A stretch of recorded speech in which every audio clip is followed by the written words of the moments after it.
Hi guys, Chris here from Rafficos, and in this video I actually recently got asked on how to create a deck, like a starter deck on the Game Crafter for you guys. So I'm just going to show you in this video how to do just that. So obviously you want to get into the Game Crafter and log in. In the top corner you got Make Games, and then you basically want to go into Your Games. Okay, and then create a custom game. And this will basically give you now a new game setup, a new card, a new game.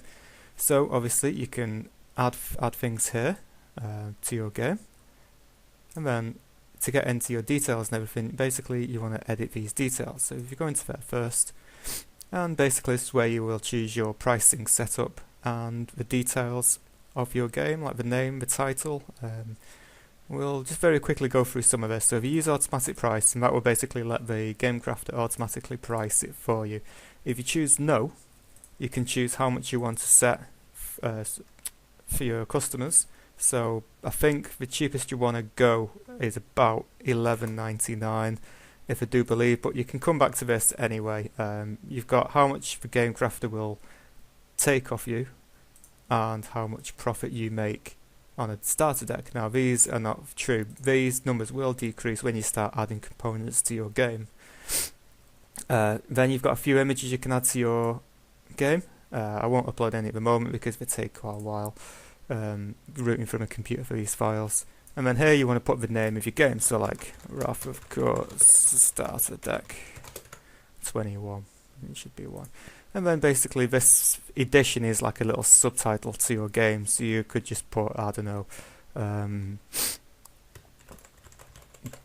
beginners, I don't know, anything, humans, do you know, anything like that. Minimum number of players you need to play the game. If it's a starter deck, chances are you're going to need 2 people to play it, and the number of people, the maximum number of people, to play your game. You can have about 2, 4, or 6. How long do you reckon it'll take to play your game?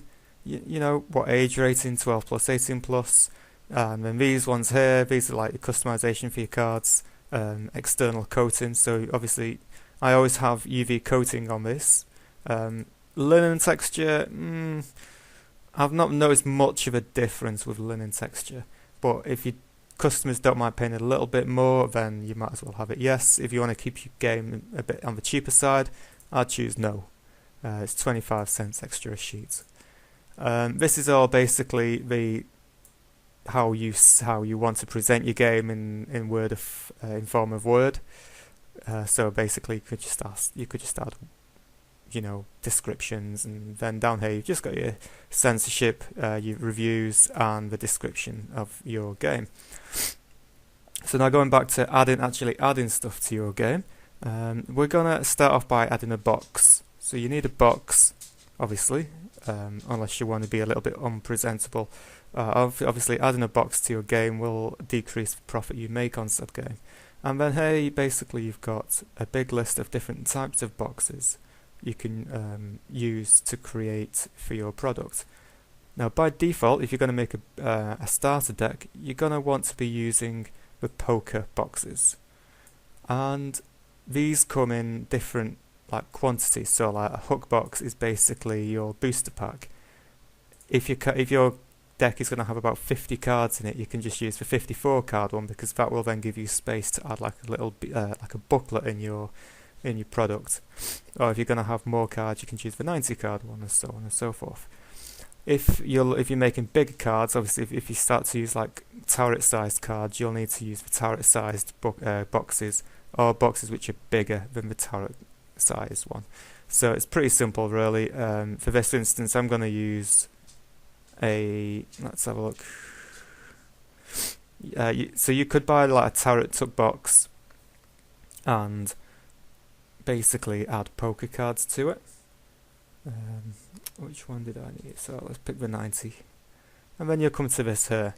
So you want to drag and drop, or just open like your folder where your things are. So let's have I'm going to find my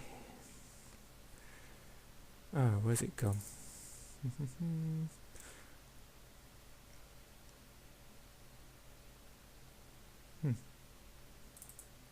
basically you want to upload that into your little file thing here, and then that will basically upload and it'll show you an image of what it looks like. I'm just going to try and find that picture again. So if you don't put if you put the wrong image in, it will actually come up in the top right hand corner saying you've not used the right image. And you can proof this image as well. And basically what proofing does is make sure that your box will be cut properly and in line with everything. So you can turn on these cut lines on and off. They're like your guides basically, and then you just want to click on approve, and then that's your box approved. Heading back to the components, you're going to want to add some cards. So to add your cards, you basically go to where it says decks and edit your decks. And then if you're using regular poker cards like Magic the Gathering cards, you click on Poker Deck. Now here you're going to want to create the back of your deck. So for example, this one I'm going to use the back of my card template. And as you can see here, this is basically now the name of your deck. So you can give it a name if you want, start a deck or something. How many of these decks you want to put in. You don't want to put 2, you just want to keep that at 1. And then this little drop down box here, you want all cards. This is if you're going to have like a pre-constructed starter deck. If you're going for booster packs, you're going to want to have these random card options here.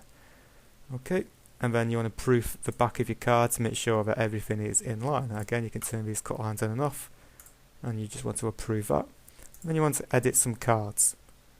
Now, this starts getting interesting.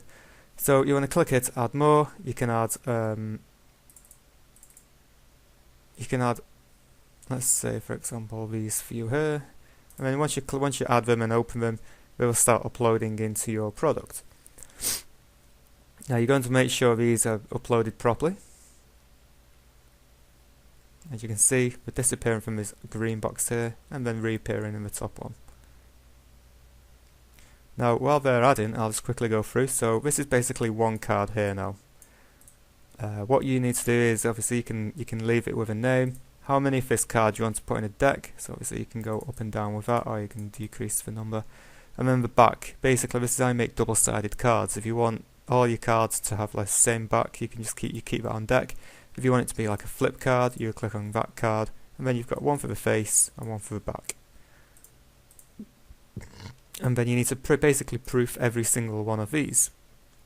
And you do that again by clicking on the proof button, making sure that everything's in line with your cuts guide, and then approving. And then approving will then go on to your next card. Once all your cards are proofed, you want to go back to your poker deck. And in fact, you don't even need to go back to that. You just need to make sure that everything is proofed in there. Now, if you want to start adding a booklet, you want to go down here somewhere. Let's find it. Where's booklets? And you've got well, I won't say a large selection of booklets, but you can have some of these booklets here. And obviously, again, if you're going for like a small booklet, they can obviously fit in larger boxes. So I'm going to look at this one here, the small booklet. This seems to be quite a common one. And then you just basically add it to your product. Give it a name if you want, how many of this booklet you want, edit pages, and then you can just click and add pages into this booklet. So let me just find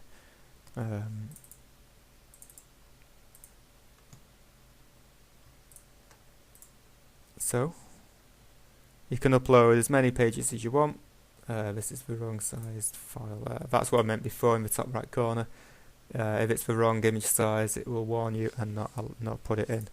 I don't think I've got any small booklet pages to put in, but basically you do the same thing with your decks and then approve each one.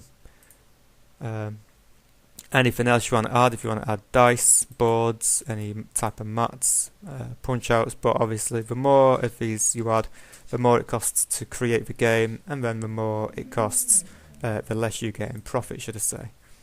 So as you can see now, we have added about 11 cards to the deck, and our profit here has dropped because obviously we're adding items to the product. So in this case now, the Game Crafter will only take $1.60 off us, and we will only be making $4.06. If, as a little bit of an example, say you want to create a 50 card deck, you basically scroll down, click on edit, edit cards, and then let's say we want, I don't know, change that. So now we've got 45 cards, that'll do us. So 45 cards in a deck, edit details, and you see how this has gone down again. So the Game Crafter will only take 62 cents, and we will only make $1.58 profit on this product. Obviously you need to try and find that balance somewhere between, you know, you don't want to charge your customers too much, but you kind of want to make a little bit of something on this product, as it's kind of a bit of a thing in the hobby.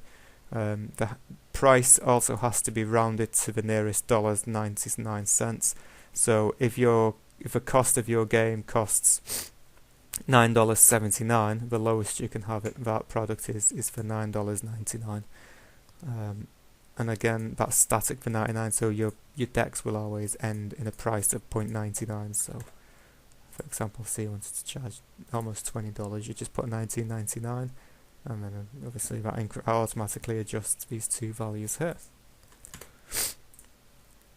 Okay, and what you also need to do is create a, so you also need to, you do actually need to add these things here. This shop ad will basically be the frontal image of when people search for your game, or search for a game in the Game Crafter. So that'll basically be this image here. And finally, you also have to buy your game before anyone else can buy it, to make sure that it's all hunky-dory. Once you've purchased your game, you've then got to wait about 2 or 3 weeks before, about 2 weeks before you can publish your game onto the Game Crafter. So that is basically how to make a starter deck. It's very easy to do.